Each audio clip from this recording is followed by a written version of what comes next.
नमस्कार विद्यार्थी मित्रांनो, मी प्राध्यापक चव्हाण एस. नूतन विद्यालय व ॲडव्होकेट रावसाहेब शिंदे कनिष्ठ महाविद्यालय वावी, तालुका सिन्नर, जिल्हा नाशिक. बघा विद्यार्थी मित्रांनो, तुम्ही मागणीची लवचिकता हे तिसरं प्रकरण अभ्यासत आहात. यामध्ये आतापर्यंत आपण मागणीच्या लवचिकतेचे विविध प्रकार जे आहेत ते प्रकार अभ्यासले. हे प्रकार तुम्हाला समजलेले आहेत असं समजूया आणि आपण आता आजच्या तासाला पुढचा मुद्दा जो आहे तो पुढचा मुद्दा अभ्यासाला घेऊया. तो मुद्दा म्हणजे मागणीची लवचिकता निर्धारित करणारे घटक आणि मागणीच्या लवचिकतेचे महत्त्व.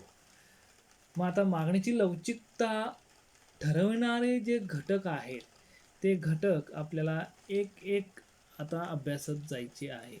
मग आता त्यातला जो पहिला मागणी निर्धारित करणारा घटक आहे तो म्हणजे वस्तूचे स्वरूप. आता वस्तूचं स्वरूप जे आहे ते तीन प्रकारचे आहे. एक म्हणजे जीवनावश्यक वस्तू, दुसरी म्हणजे सुखसोयीची वस्तू आणि तिसरी म्हणजे चैनीची वस्तू. मग त्यामधली पहिली जी वस्तू आहे ती म्हणजे जीवनावश्यक वस्तू, की ह्या वस्तूशिवाय आपण जगूच शकत नाही. मग आता यामध्ये महत्त्वाची वस्तू जी आहे ती म्हणजे अन्नधान्य. अन्नधान्य जर आपल्याला मिळालं नाही तर आपण जगू शकू का? नाही. औषधे आपल्या दृष्टीने खूप महत्त्वाची आहेत. पुस्तके आपल्या दृष्टीने खूप महत्त्वाची आहेत. म्हणजे ह्या ज्या वस्तू आहेत ह्या जीवनावश्यक वस्तू म्हणून ओळखल्या जातात. मग यांची मागणी जर बघितली तर ती कशी असते? अलवचिक स्वरूपाची असते. बघा आपल्याला चित्रामध्ये जीवनावश्यक वस्तू दिसतात. त्यामध्ये अन्नधान्य हे आपल्याला आपल्या स्क्रीनवर चित्रात दिसून येते. मग जीवनावश्यक वस्तू म्हणून हे ओळखलं जातं अन्नधान्य, आणि त्याची मागणी जर बघितली तर ती कशी असते? अलवचिक स्वरूपाची असते. त्यानंतरचा दुसऱ्या प्रकारची वस्तू जी आहे ती म्हणजे सुखसोयी आणि चैनीची वस्तू. यामध्ये कार, बंगला, फर्निचर, फ्रीज, टी व्ही यासारख्या वस्तू येतात. आपल्या चित्रामध्ये दिसत आहे त्या वस्तू, की यांची मागणी ही लवचिक स्वरूपाची असते. बघा, सुखसोयी आणि चैनीच्या वस्तूंची मागणी लवचिक स्वरूपाची असते. म्हणजे त्यांची किमती वाढल्या तर मागणी कमी होते किंवा किमती कमी झाल्या तर मागणी वाढते. म्हणजे यावरून काय दिसतं आपल्याला, की सुखसोयीच्या आणि चैनीच्या वस्तूंची मागणी लवचिक असते. म्हणजे वस्तूचं स्वरूप कसं आहे, जीवनावश्यक आहे की चैनीचं आहे, यानुसार त्या वस्तूची लवचिकता आपल्याला ठरते हे समजतं. त्याच्यानंतरचा जो पुढचा घटक आहे तो घटक म्हणजे पर्यायी वस्तूंची उपलब्धता. दुसरा घटक. मग पर्यायी वस्तू आपल्याला माहीत आहे, लक्षात घ्या. मग जर एखाद्या वस्तूला एकापेक्षा अनेक पर्याय बाजारात उपलब्ध असतील तर त्या वस्तूची मागणी लवचिक असते. उदाहरण द्यायचं झालं तर गूळ आणि साखर. मग गुळाला पर्याय आहे तो म्हणजे कोणता? साखरेचा. लिंबू सरबत याला पर्याय काय आहे? उसाचा रस. लक्षात घ्या, उसाचा रस हा पर्याय आहे. म्हणजे ज्या वेळेस एखाद्या वस्तूला एकापेक्षा जास्त पर्याय बाजारात उपलब्ध असतात त्यावेळेस त्यांची मागणी लवचिक स्वरूपाची असते. पण जर याउलट एखाद्या वस्तूला बाजारात जवळचा पर्याय उपलब्धच नसेल, उदाहरण द्यायचं झालं तर मीठ ह्या वस्तूला बाजारात जवळचा पर्याय नाही, मग ह्या वस्तूंची मागणी जी आहे ती अलवचिक स्वरूपाची असते. ज्या वस्तूंना बाजारात पर्याय नसतो त्या वस्तूंची मागणी कशी असते? अलवचिक स्वरूपाची असते. हे आपल्याला इथं समजलेलं आहे. त्याच्यानंतरचा तिसरा घटक जो आहे की ज्याच्या साहाय्याने मागणीची लवचिकता ठरत असते तो तिसरा घटक म्हणजे वस्तूचे अनेक उपयोग. आता वस्तूचे उपयोग म्हणजे काही वस्तू एकाच ठिकाणी उपयोगात आणल्या जातात तर काही वस्तू एकापेक्षा जास्त ठिकाणी उपयोगात आणल्या जातात. मग आता ज्या वस्तू की त्यांचा उपयोग एकाच ठिकाणी होतो त्या वस्तूंची मागणी कशी असते? कमी लवचिक असते. हे लक्षात घ्यायचं. पण उदाहरण द्यायचं झालं तर पेन आहे, त्यानंतर खडू आहे, ह्या वस्तू कशा आहेत, एकाच ठिकाणी वापरतो आपण, म्हणून मग यांची मागणी कशी असते, कमी लवचिक. आलं लक्षात. पण त्याच वेळेस काही वस्तू अशा असतात की त्यांचा उपयोग आपण एकापेक्षा जास्त ठिकाणी करतो. मग उदाहरण द्यायचं झालं तर दगडी कोळसा आहे, वीज आहे. बघा, मग दगडी कोळसा, वीज ह्या वस्तूंचा वापर किंवा उपयोग आपण एकापेक्षा जास्त ठिकाणी करत असतो. म्हणून यांची मागणी कशी असते, जास्त लवचिक असते. समजलं. त्याच्यानंतरचा जो तिसरा घटक झाल्यानंतर चौथा घटक आपण बघणार आहोत, तो म्हणजे व्यसनाच्या वस्तू किंवा सवयीच्या वस्तू. आता सवयीच्या वस्तू म्हणजेच व्यसनाच्या वस्तू हे आपल्याला माहीत आहे. यामध्ये कोणकोणत्या वस्तू येतात, तर यामध्ये तंबाखू येते, दारू येते, अंमली पदार्थ येतात, सिगरेट येते. यासारख्या वस्तू या व्यसनाच्या वस्तू आहेत, हे आपल्या सर्वांना माहीत आहे. मग ह्या वस्तूंची मागणी अलवचिक असते. म्हणजेच काय दिसतं आपल्याला, की या वस्तूंच्या किमती कितीही वाढल्या किंवा कितीही कमी झाल्या तरी सुद्धा ह्या वस्तूंची मागणी बदलत नाही. म्हणजेच मागणी कशी असते, अलवचिक स्वरूपाची असते. हे आपल्याला इथं समजलेलं असेलच. त्यानंतरचा पुढचा जो घटक आहे, तो घटक आपल्याला बघायचा आहे, तो म्हणजे पाचवा घटक, तो म्हणजे टिकाऊपणा. टिकाऊपणा म्हणजे काय, की काही वस्तू या खूप जास्त कालावधीपर्यंत टिकत असतात. लक्षात घ्या. मग अशा वस्तू की ज्या जास्त कालावधीपर्यंत टिकतात, बघा, त्या वस्तूंची मागणी जास्त लवचिक असते. मग त्यामध्ये कोणकोणत्या वस्तू येतात, फर्निचर येते, फ्रीज येते, धुलाई यंत्र येते. यासारख्या वस्तू ज्या आहेत ह्या टिकाऊ वस्तू म्हणून ओळखल्या जातात, म्हणून यांची मागणी कशी असते, जास्त लवचिक. त्याचप्रमाणे काही वस्तू ज्या आहेत त्या नाशवंत असतात, त्या लवकर खराब होतात. मग अशा वस्तूंची मागणी कशी असेल, तर अलवचिक स्वरूपाची असते. मग यामध्ये कोणकोणत्या वस्तू येतात, तर दूध येते, भाजीपाला येतो, अंडी येतात. ह्यासारख्या ज्या वस्तू आहेत त्या लवकरात लवकर खराब होत असतात, म्हणून यांची मागणी कशी असते, अलवचिक स्वरूपाची असते. हे आपल्याला इथं माहीत झालं. त्याच्यानंतरचं जर बघायचं म्हटलं तर पुढचा मुद्दा, तो म्हणजे 6वा, पूरक वस्तू. आता पूरक वस्तू ज्या आहेत, ह्या पूरक वस्तू आपल्याला माहीत आहे की एक गरज पूर्ण करण्यासाठी अनेक वस्तूंची मागणी केली जाणे, याला केली जाते, त्याला आपण काय म्हणतो, त्या वस्तूंना एकमेकांना पूरक वस्तू असं म्हणत असतो. त्या वस्तू एकमेकांना पूरक आहेत असं आपण म्हणत असतो. मग आता उदाहरण द्यायचं झालं तर मोटरसायकल आणि पेट्रोल, पेन आणि शाही, ह्या वस्तू कशा आहेत, एकमेकांना पूरक आहे. कारण मोटरसायकल चालवायची असेल तर पेट्रोल शिवाय ती चालवता येईल का, नाही.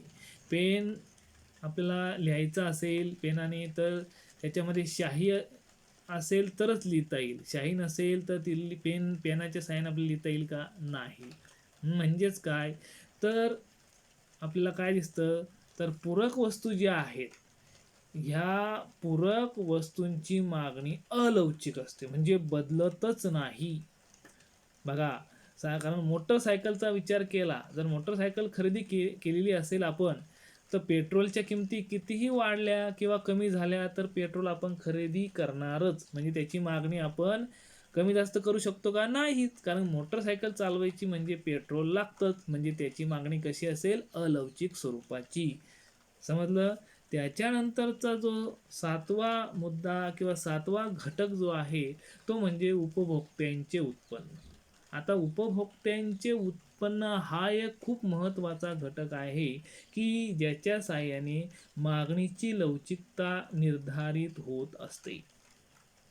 बघा मग, की काही उत्पन्न गट जो आहे तो खूप उच्च असतो आणि काही उत्पन्न गट खूप कमी असतो. म्हणजे असे दोन स्तर, म्हणजे ज्यांची उत्पन्नाची पातळी उच्च किंवा ज्यांची उत्पन्नाची पातळी खूप कमी असते, अशा उत्पन्न पातळी असणाऱ्या गटाच्या ठिकाणी आपल्याला मागणी कशी दिसते? अलवचिक स्वरूपाची दिसते. लक्षात घ्या मी काय सांगतोय ते, की काही उत्पन्नाचे गट खूप उच्च उत्पन्न गट आणि काही खूप खालच्या नीच भागातले गट, असे 2 गट जे असतील त्या ठिकाणी मागणी कशी असते? अलवचिक स्वरूपाची असते. पण जो मध्यम वर्ग आहे, त्या मध्यम वर्गाच्या ठिकाणी आपलं काय दिसतं? मागणी ही लवचिक स्वरूपाची दिसून येते. म्हणजे उत्पन्नाचा गट जो आहे त्यानुसार सुद्धा आपल्याला काय दिसून येतं? मागणीची लवचिकता कमी जास्त दिसून येते. आलं लक्षात? त्याच्यानंतरचा 8वा जो घटक आहे की ज्याच्या साहाय्याने मागणीची लवचिकता ठरत असते, तो घटक म्हणजे गरजेची तीव्रता. आता गरजेची तीव्रता जी आहे ती खूप महत्त्वाची आहे, की काही वस्तूंची गरज अधिक तीव्र असते. उदाहरण द्यायचं झालं तर अन्नधान्य आहे, औषधं आहेत, यांची आपल्याला खूप गरज असते. त्यांची तीव्रता खूप जास्त असते गरजेची. मग अशा वस्तूंची मागणी जी आहे ती कमी लवचिक असते किंवा अलवचिक असते. लक्षात घ्या, त्या वस्तूंची मागणी कशी असते? कमी लवचिक किंवा अलवचिक असेल. पण त्याच वेळेस काही वस्तू ज्या असतात त्यांची गरज जी आहे ती आपल्याला कमी असते किंवा त्यांची गरजेची तीव्रता कमी असते. मग त्या वस्तूंची मागणी जास्त लवचिक असते. उदाहरण द्यायचं झालं तर मोटर गाडी आहे, फ्रीज आहे, यांची गरजेची तीव्रता कमी प्रमाणात आपल्याला दिसून येते आणि त्याच्यामुळे यांची मागणीची लवचिकता सुद्धा कशी असते? जास्त असते. हे आपल्याला इथं माहीत झालं. त्याच्यानंतरचा 9वा जो घटक आहे शेवटचा, तो म्हणजे कालावधी. कालावधीनुसार सुद्धा मागणीची लवचिकता ठरते, हे लक्षात घ्या. म्हणजे कालावधी जेवढा अधिक असेल तेवढी त्या वस्तूची लवचिकता अधिक असते आणि कालावधी जेवढा कमी असेल तेवढी त्या वस्तूची लवचिकता कमी असते. म्हणजे काय घडतं? कारण जर कालावधी वाढला तर उपभोक्ता काय असतो? तो उपभोक्ता जास्त कालावधीमध्ये आपल्याला स्वस्त आणि पर्यायी वस्तू ज्या आहेत त्या निवडतो. बघा लक्षात घ्या, तो निवडतो आणि आपली गरज भागवत असतो. म्हणजे काय घडतं? की तो जास्त कालावधी जर झाला तर त्यावेळेस आपल्याला तिथं वस्तूची लवचिकता जास्त होताना दिसते. पण कालावधी कमी असेल तर त्याला वस्तू निवडण्यासाठी पर्याय उपलब्ध होत नाहीत आणि मग त्याच्यामुळं तिथं त्या वस्तूची लवचिकता कमी दिसून येते. लक्षात घ्या, मागणीची लवचिकता ही तिथं कमी दिसून येते. म्हणजे कालावधी जास्त असेल तर मागणीची लवचिकता अधिक असते आणि कालावधी कमी असेल तर मागणीची लवचिकता जी आहे ती सुद्धा कमी असते. अशा पद्धतीने आपण मागणीची लवचिकता जी आहे ते निर्धारित करणारे हे 9 घटक जे आहेत ते आपण अभ्यासले. त्याच्यानंतरचा जो त्याच्याशीच संबंधित असलेला जो पुढचा मुद्दा आहे, तो पुढचा मुद्दा आपल्याला अभ्यासायचा आहे आणि तो म्हणजे मागणीच्या लवचिकतेचे महत्त्व. आता मागणीची लवचिकता ही जी संकल्पना आहे, ही संकल्पना उत्पादक, शेतकरी, कामगार, शासन यांना खूप उपयोगाची आहे, खूप महत्त्वाची आहे. कारण हे जे सर्व घटक आहेत, ह्या मागणीच्या लवचिकतेचा वापर करून घेत असतात. मग बघा, आपल्याला पुढील घटकांच्या साहाय्याने या सर्व जे शेतकरी आहे, उत्पादक आहे, शासन आहे, यांना कशा पद्धतीने ही मागणीची लवचिकता महत्त्वाची आहे हे आपल्याला माहीत करून घ्यायचं आहे. मग पहिला घटक जो आहे तो पहिला घटक आपण बघूया आणि तो म्हणजे उत्पादकासाठी. मग आता उत्पादकासाठी मागणीची लवचिकता कशी महत्त्वाची आहे हे आपल्याला इथं बघायचं आहे. बघा, मग बाजारामध्ये आपल्याला काय दिसतो, की जो उत्पादक जो आहे तो काय करत असतो? आपल्या वस्तूची विक्री करीत असतो. मग तो काय करतो? आपल्या वस्तूची विक्री करत असताना त्याच्या वस्तूची किंमत तो स्वतः ठरवत असतो.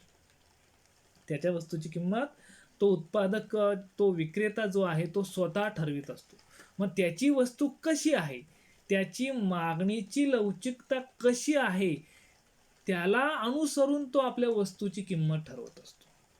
जर त्याच्याजवळ असलेली त्याची जी वस्तू आहे, त्याची मागणीची लवचिकता जर बघितली तर ती अलवचिक स्वरूपाची असेल, तर तो काय करेल, तो आपल्या वस्तूची किंमत जास्त लावतो, जास्त ठरवतो. लक्षात घ्या, त्याच्याकडं असणारी जी वस्तू आहे, ती वस्तू अलवचिक स्वरूपाची असेल, त्याची मागणी अलवचिक स्वरूपाची असेल, तर तो आपल्याकडील वस्तूची किंमत अधिक लावतो किंवा जास्तीत जास्त प्रमाणात लावत असतो. लक्षात घ्यायचं. मग त्यानंतर जर त्याच्याकडं असलेली जी वस्तू आहे, तिची मागणीची लवचिकता ही कमी असेल, लक्षात घ्या, किंवा त्याची लवचिकता जास्त असेल, त्याची मागणीची लवचिकता जास्त असेल बघा, तर काय करेल तो, आपल्याकडे असणारी वस्तू जी आहे त्याची किंमत तो काय करेल, कमी करेल. त्याच्याकडे असणाऱ्या वस्तूची मागणीची लवचिकता जी आहे ती लवचिकता जास्त असेल, तर तो आपल्या वस्तूची किंमत कमी लावेल.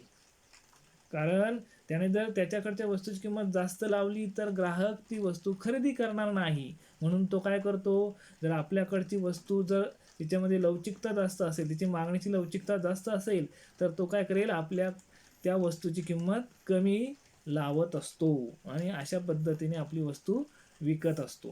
म्हणजे उत्पादक जो आहे तो दोन गोष्टींचा विचार करतो.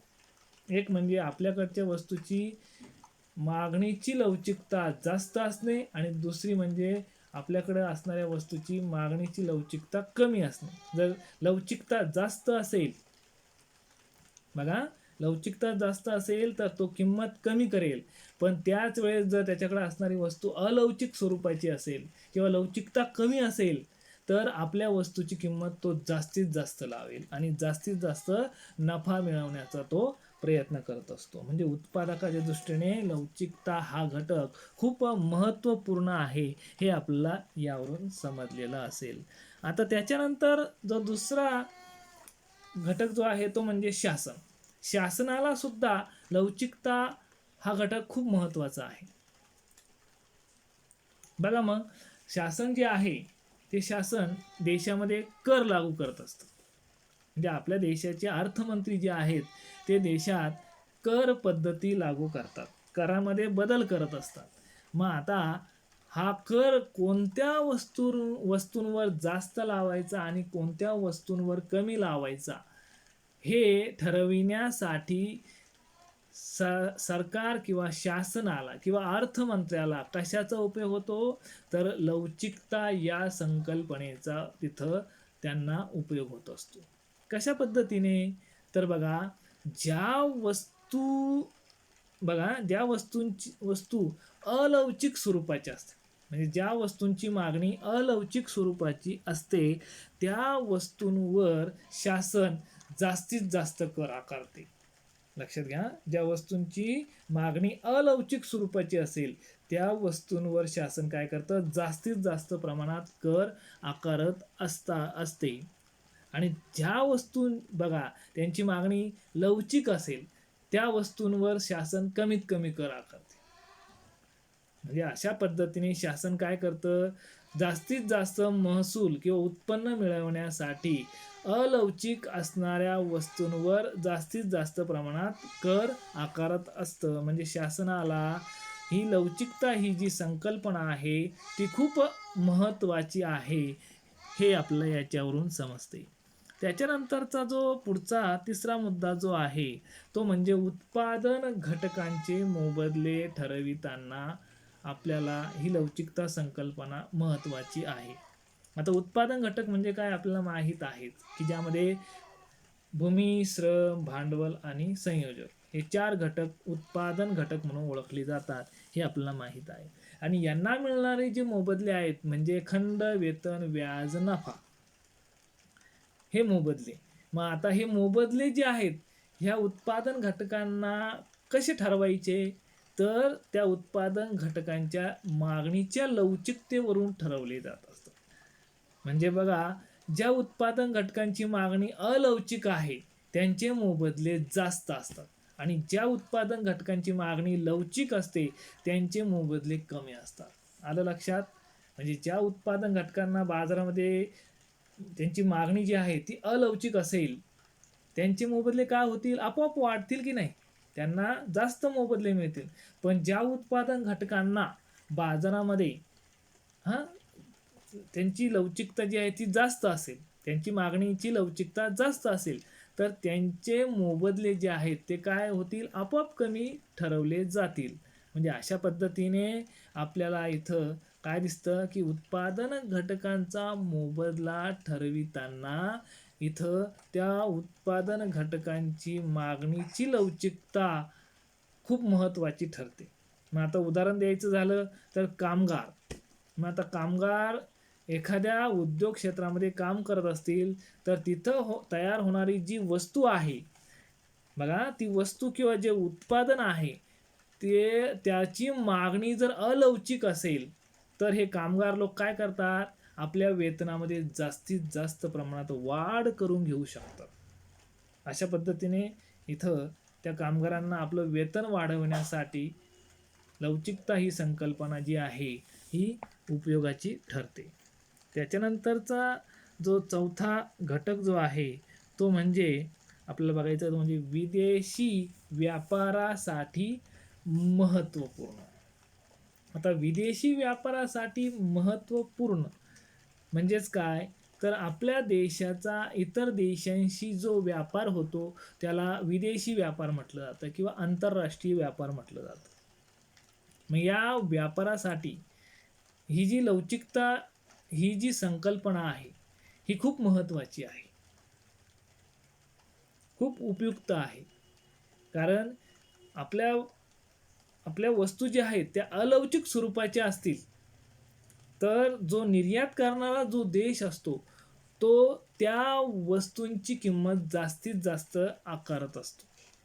बघा, म्हणजे भारतासारखा जो देश आहे तो ज्या विविध प्रकारच्या वस्तू बाहेरच्या देशांमध्ये निर्यात करतो त्यातल्या काही वस्तूंची मागणीची लवचिकता जर विचारात घेतली तर त्यांची मागणी अलवचिक स्वरूपाची असेल तर त्या वस्तूंची किंमत भारत सरकार काय करेल? जास्तीत जास्त प्रमाणात ठरवेल. पण ज्या वस्तूंची मागणी लवचिक स्वरूपात असेल त्यांची किंमत काय करेल? कमीत कमी प्रमाणात ठरवेल. बघा, म्हणजे अशा पद्धतीने लवचिकता ही संकल्पना समोर ठेवून विदेशी व्यापार हा जो आहे तो केला जात असतो. म्हणजे ज्या वस्तूंची लवचिकता जास्त असते त्या वस्तूंची किंमत कमी ठेवली जाते आणि ज्या वस्तूंची मागणी अलवचिक असते त्या वस्तूंची किंमत जास्त लावली जात असते. म्हणजे उदाहरण द्यायचं झालं तर पेट्रोलियम. आता पेट्रोलच्या किमती का जास्त आहेत? कारण जी ओपेक जी संघटना आहे म्हणजे तेल उत्पादक संघटना, हे जे देश आहेत आखाती देश या देशांमध्ये उत्पादन खनिज तेलाचं घेतलं जातं. मग हे देश काय करतात की ह्या पूर्ण या खनिज तेलावर या पूर्ण जगाची अर्थव्यवस्था चालू आहे. म्हणजे भारतासारखा देशसुद्धा या देशांकडून खनिज तेलाची आयात करतो. मग काय हे देश काय करतात की ह्या पेट्रोलियम पदार्थांची मागणी कशी असेल? अलवचिक स्वरूपाची असते आणि त्याचा फायदा हे ओपेक सारख्या संघटना घेतात आणि जास्तीत जास्त किंमत आकारत असतात. म्हणजे विदेशी व्यापार जो आहे तो करत असताना देशांना लवचिकता ही जी संकल्पना आहे ही संकल्पना उपयोगाची ठरते. त्याच्यानंतरचा जो पाचवा मुद्दा आहे, घटक आहे तो म्हणजे सार्वजनिक सुविधा. मग आता सार्वजनिक सुविधा खूप महत्त्वाचा घटक. कारण सरकार जे आहे ते सरकार रेल्वे सारख्या अलवचिक मागणी असणाऱ्या म्हणजे रेल्वे ही एक सार्वजनिक सुविधा आहे, वाहतुकीची सुविधा आहे. लोकांना प्रवास दूरच्या पल्ल्यावर किंवा लांबच्या पल्ल्यावर करायचं असेल तर त्यावेळेस रेल्वेसारखं वाहतुकीचं साधन खूप महत्त्वाचं असतं. मग असं साधन जे आहे की त्याची मागणी कशी असते? अलवचिक स्वरूपाची असते.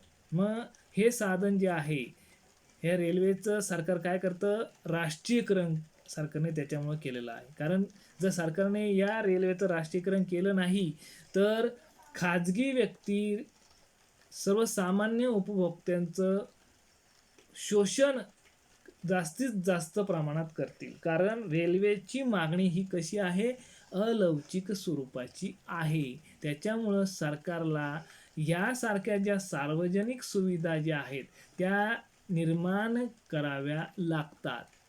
लक्षात आलं? तर अशा पद्धतीने 5वा घटक सुद्धा आपण बघितला. त्याच्यानंतरचा जो 6वा घटक आहे तो 6वा घटक आपण बघणार आहोत आणि तो म्हणजे उत्पन्नातील खर्चाचे प्रमाण. आता उत्पन्नातील खर्चाचे प्रमाण म्हणजे काय, तर वस्तूवरील खर्चाचे एकूण उत्पन्नातील प्रमाण कमी असेल म्हणजे एखाद्या वस्तूवर केला जाणारा जो खर्च आहे तो मिळणाऱ्या उत्पन्नातील प्रमाणाच्या मानानं खूप कमी असेल तर त्या वस्तूच्या बाबतीत मागणी अलवचिक असते. उदाहरणार्थ आपण दररोजची काडीची पेटी आहे, वर्तमानपत्रे आहेत, यांच्यावर होणारा जो खर्च आहे तो खूप क्षुल्लक किंवा कमी असतो. त्याच्यामुळे या वस्तूंच्या ठिकाणी कशी असते मागणी, अलवचिक असते. कारण हे आपलं उत्पन्न जास्त असेल आणि त्या उत्पन्नाच्या मानाने जर त्या वस्तूवर होणारा जर खर्च कमी असेल तर त्या ठिकाणी त्या वस्तूची मागणी ही अलवचिकच असणार. पण त्याच्या उलट जेव्हा वस्तूवरील खर्चाचे प्रमाण जास्त असेल, बघा उत्पन्नाच्या मानाने वस्तूवर होणारा जो खर्च आहे तो जर जास्त असेल तर त्या ठिकाणी आपल्याला काय दिसतं, मागणी जास्त लवचिक दिसून येते.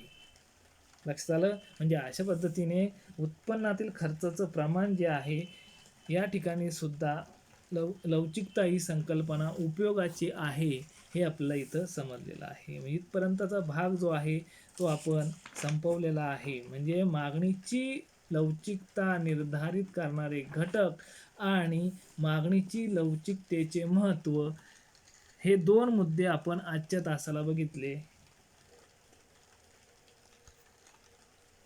नमस्कार.